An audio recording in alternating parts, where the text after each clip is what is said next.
की तैयारी करने लगे। गांव और देहातों का माहौल ऐसा ही होता है कि लोग खुली छत पर चारपाइयां बिछाकर सोते हैं। छोटे चाचा जी और बड़े चाचा जी का बेटा, मेरा चचेरा भाई, नीचे अपने कमरे में ही सोते थे। वैसे भी मेरे चचेरे भाई को रात देर तक टीवी देखने का शौक था।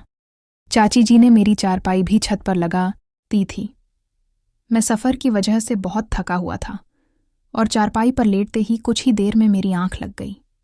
रात को जब सब सो रहे थे, अचानक मुझे गर्मी और प्यास की शिद्दत महसूस हुई और मेरी आंख खुल गई। साथ वाली चारपाई पर चाची जी सोई हुई थी। जब मैंने देखा तो उनकी चारपाई खाली थी।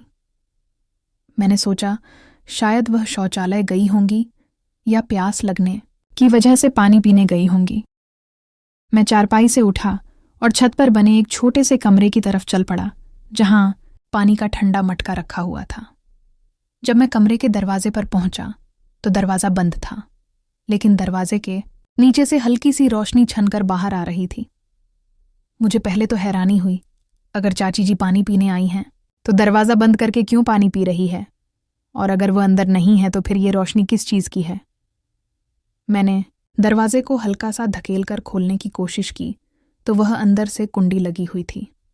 मैं अभी इसी सोच में था कि मुझे अंदर से किसी के दरवाजे की तरफ चलकर आने की आवाज़ आई। मैंने जल्दी से यहाँ वहाँ देखा। मुझे कमरे के साथ बाहर वाली साइड पर एक तुलसी का चबूतरा नजर आया। उसकी पिछली साइड पर कोई 2 से 3 फीट जगह खाली थी। मैं जल्दी से वहां जाकर छिप गया। कुछ ही मिनटों के बाद हल्का सा दरवाज़ा खुलने की आवाज़ आई और कोई बाहर निकला। उसने इधर उधर देखा और सीधा तुलसी के चबूतरे के साथ बनी क्यारी की तरफ आने लगा।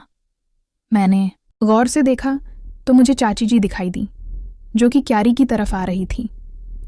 मैं तुलसी के चबूतरे के साथ बने एक छोटे से मंडप, जो कि 4 से 5 फीट ऊंचा था, कि नीचे पैरों के बल बैठा यह नज़ारा देख रहा था।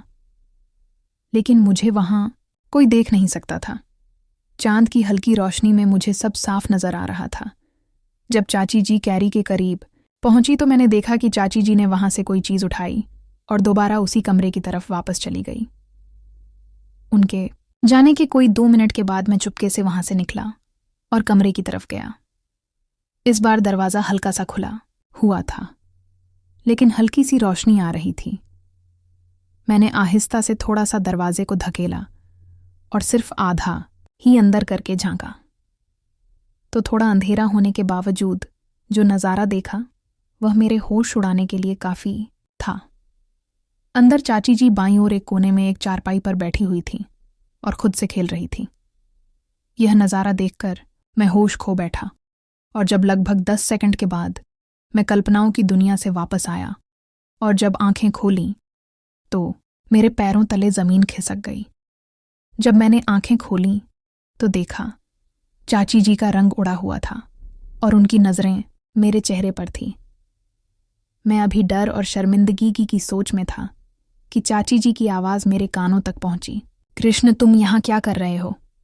मैं बिना चाची जी की तरफ देखे तेजी से चलता हुआ सीढ़ियाँ उतरकर नीचे वाले कमरे में जाकर अंदर से कुंडी लगाकर बैठ गया और डर और शर्मिंदगी की से सोचने लगा कि अब आगे क्या होगा। मैं चाची जी का सामना कैसे करूँगा? अगर उन्होंने किसी को बता दिया तो पिताजी की मार और खासकर सबसे छोटे चाचा जी के बारे में सोचकर ही मैं डर रहा था। मेरे छोटे चाचा जी सख्त मिजाज के मालिक थे और मैंने बचपन में उनसे बहुत बार मार खाई थी। मैं वहां आधे घंटे तक बैठा रहा और सोचता रहा और फिर हिम्मत करके उठा, मुंह हाथ धोया और दबे पांव चलता हुआ छत पर आ गया।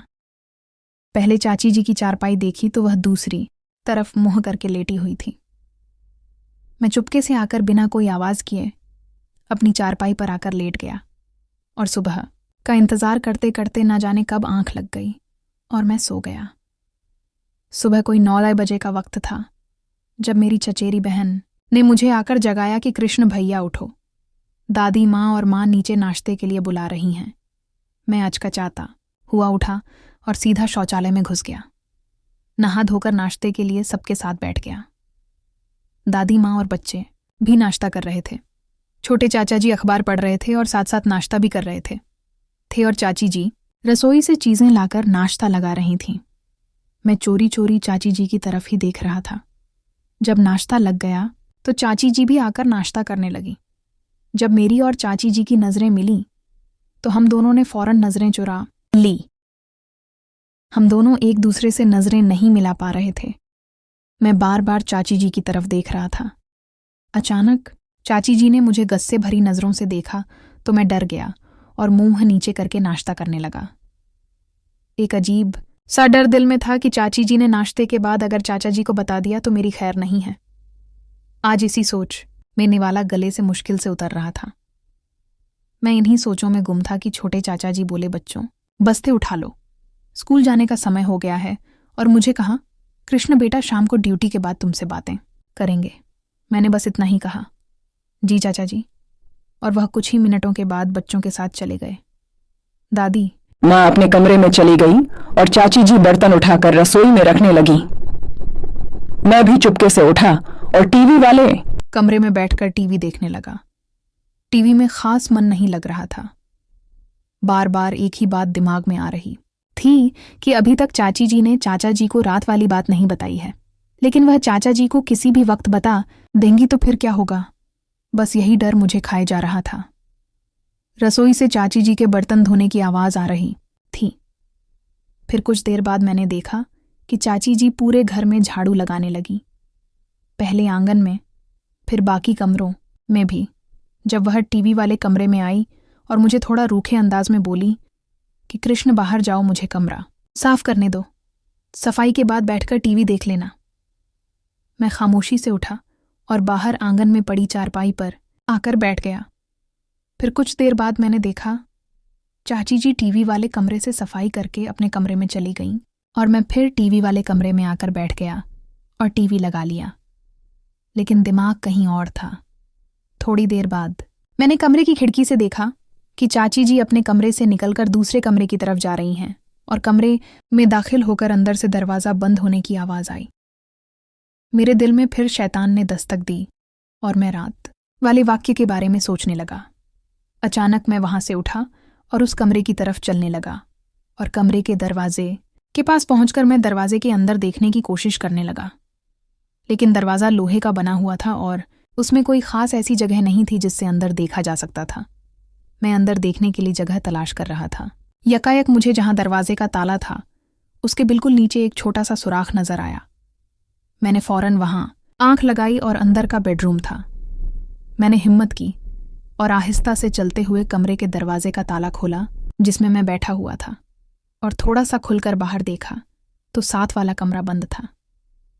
मैं थोड़ा सा सुकून में आया और वापस दरवाज़ा बंद करके अंदर कमरे में आकर बैठ गया था और दरवाज़ा बंद नहीं किया और चारपाई पर बैठकर सोचने लगा कि अगर चाची जी मुझसे खुद बात करती हैं तो आगे से क्या जवाब दूंगा, और अगर वह शाम को चाचा जी को बता देंगी तो कैसे बच सकूंगा।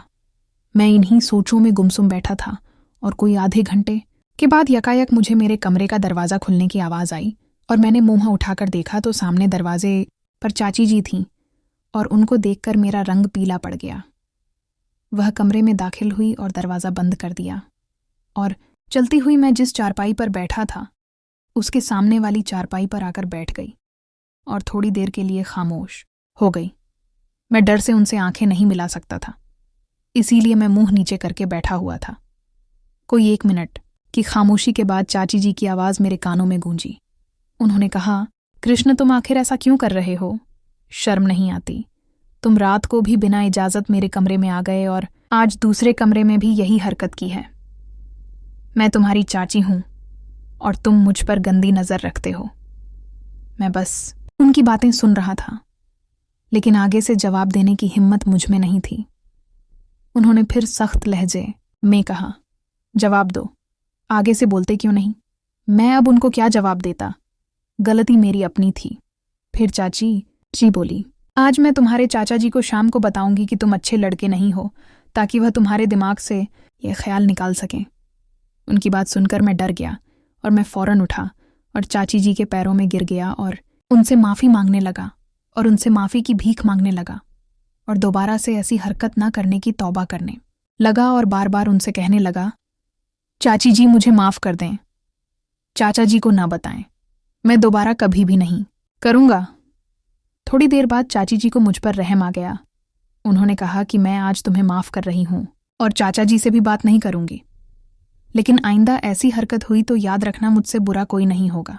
मेरी जान में जान आई और मैंने कहा, चाची जी मैं वादा करता हूँ आइंदा ऐसा कभी नहीं होगा। और फिर वह उठकर बाहर चली गई। मैं चारपाई पर लेट गया और सोचने लगा, चल कृष्ण बेटा, आज तो बचत हो गई, आगे से बहुत सचेत रहना होगा। फिर इसी तरह ही कुछ दिन गुजर गए और मैं भी सामान्य हो गया और चाची जी से भी हल्की